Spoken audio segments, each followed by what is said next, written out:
agitadíssimo no Vasco. E não é clichê.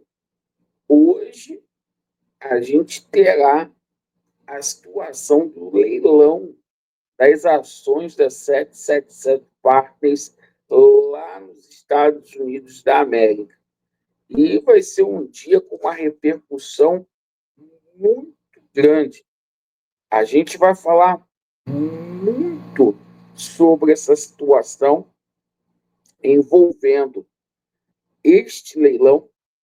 Vamos falar aqui sobre a situação envolvendo o executivo de futebol, certo? O Vasco precisando anunciar o mais rápido possível, não apenas para começar o processo de contratações.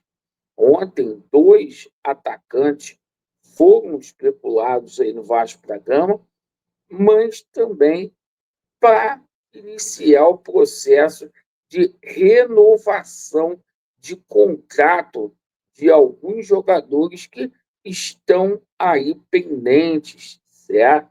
Isso traz aí uma insegurança muito grande aí para o elenco Cruz Maltino.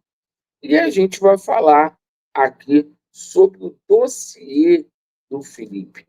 Os prints que foram vazados ontem aí por conselheiro. A gente vai falar mais sobre isso também na nossa live hoje, das 21h30. Eu peço a você que não é inscrito para você poder se inscrever aqui no nosso canal. Principalmente você que não está satisfeito com o atual momento que o Vasco da Gama vence. Bom, vamos começar aqui falando sobre a situação do diretor executivo. Ainda segue indefinida essa situação. Eu não sei por que tanto mistério e quanta falta de coerência nessa busca aí. O Vasco fez entrevista com um monte de gente, né? 2 nomes aí estão como favoritos, é o Freeland, né? E o rapaz lá do Fortaleza, o Bruno Costa. Bruno Costa é muito bom. Ontem até saiu um relatório aí que ele, ano passado, para montar aquele elenco do Fortaleza, que ficou na 4ª colocação no Brasileirão, ele gastou 53 milhões de reais. Para tu ter uma ideia, ele trouxe 12 jogadores aí para o Fortaleza com 53 milhões de reais. O Marcelo Santana, o Pedrinho, o Felipe, com o Lloyd, com o Nuno e com o Garré, gastaram exatamente o mesmo valor esse ano, com 3 jogadores, sendo que 2 nem jogar jogam.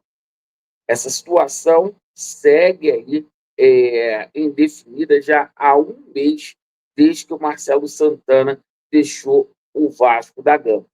E existem situações aí de contrato que estão pendentes, né? Por exemplo, a situação do Jair segue indefinida, certo? Jair só continua aqui no Vasco porque o Fernando Diniz quer.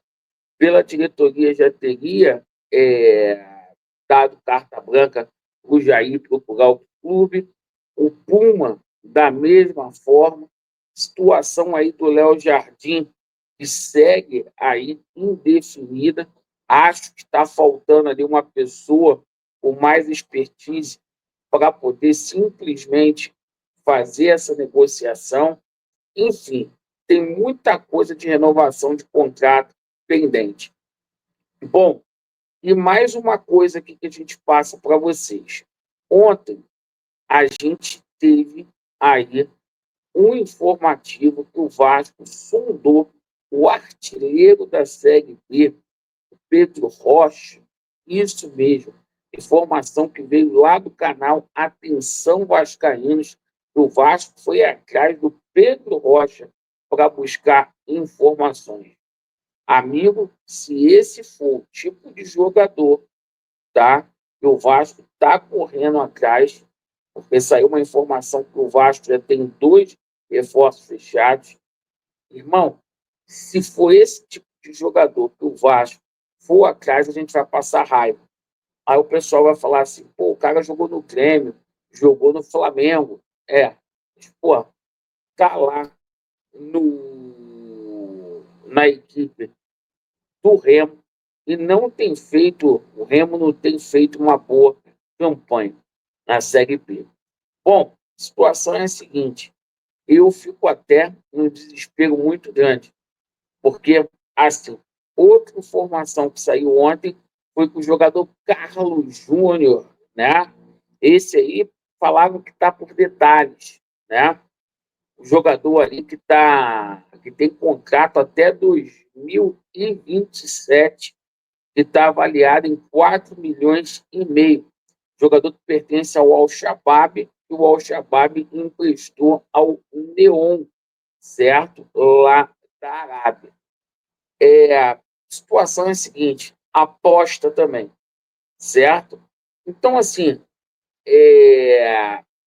a gente fica preocupado com essas contratações aí que o Vasco tem na grade. Esse aí estaria por detalhes aí. Fico muito preocupado, porque eu vejo que essa diretoria está perdida, certo? Vocês não gostam que fazem crítica, mas está perdida e está atrás aí de reforços. Chegariam para ser titular no Vasco, e é o paralelo que a gente sempre faz aqui. Nosso rival vai no mercado para buscar jogador para disputar a posição. O Vasco está buscando jogador para ser reserva. O Vasco precisando de 5 ou 6 reforços. Bom, daqui a pouco tem um leilão lá das ações da 777 Parques. Pode ser o último dia da 777 Parques, da ICAP, como detentora de 31% aí da Vasco SAF. Será se vai aparecer o Marinatti para fazer um arremate? Será se vai aparecer um investidor conhecido para arrematar as ações do Vasco? No vídeo da parte da tarde, a gente já vai ter condições de te falar quem arrematou ou se ninguém arrematou essa situação. Em parte, não muda muita coisa, porque o Vasco da Gama vai continuar com o controle das ações, né? O controle acionário, né? O controlador aqui da Vasco SAF, porque tem uma liminar aqui no Brasil. Agora, só deixar claro que esse leilão que vai ter lá só pôde ter por conta da situação da justiça norte-americana que permitiu que tivesse. E aquilo, né? Vendendo 30% hoje vai ser vendido por uma merrequinha, certo? Quem sai prejudicado é o Vasco da Gama, porque o Vasco aí vai ter apenas o restante para poder vender, certo? 60% que o Vasco vai ter para vender, e o Vasco vai ter que ficar com 10%, que é obrigado pela lei. E com 60%, a gente não vai conseguir nunca vender por 2 bilhões. O Vasco sai prejudicado nessa situação aí, na minha opinião. E mais, né? Essa situação que a gente vai falar mais tarde do dossiê aí do Felipe, né? Felipe pulou fila, Pedrinho deu calote num monte de gente aí que não pagou, mas pagou o amigo dele. Uma vergonha. E sabe o que é pior disso tudo? É o cara ter um cargo remunerado na Vasco SAF, um cargo remunerado, e o cara com uma ação na justiça contra o Vasco da Gama. Isso que é pior, tá? Em um ano aí o Felipe recebeu de dívida, pelo menos alguém recebeu, 2 milhões de reais. É uma vergonha do cacete. De noite a gente vai falar sobre isso.